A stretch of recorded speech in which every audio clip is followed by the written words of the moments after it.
First, I'm John Carter, the congressman from the 31st Congressional District, and a couple of years ago when this park was underwater, I had an awful lot of these folks behind me here talking to me about the fact that this was the #1 recreation spot in Central Texas, and we needed to get it repaired because there was a tremendous amount of damage done by the floodwaters that came into this park and the other parks around this lake, and that we had to get the funds in here to fix the damage. Buildings were washed away, docks were washed away, trash was everywhere.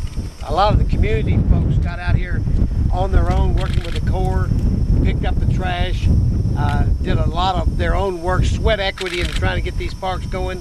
We need some rain in Central Texas, but we don't need any more floods. So let's hope that we get a good steady rain over the summer, and that this lake is a joy to everyone who's able to participate. And the gentlemen behind me, they were very instrumental in staying on top of getting this lake back online and ready to go. If you came out here right after the water receded, there were an awful lot of buildings that were in pretty dangerous condition. I mean, you were afraid that they might fall on somebody. And I will say that our community, just volunteers came out and did an awful lot to shape that up just on their own, and they should be commended for that. But we got to rebuild these buildings and rebuild them better, and I think you'll be seeing that happening at all the parks around the lake.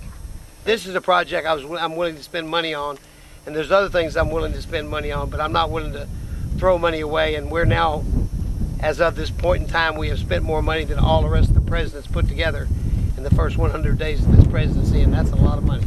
I am voting against these things because I think we should settle down and make wise expenditures, not massive expenditures. Started actually already with some removal of a lot of the dead vegetation that occurred around the lake. We had millions of dead trees that we had to get out for safety reasons. We're pretty much complete with that. We'd like a couple of small areas to finish that up.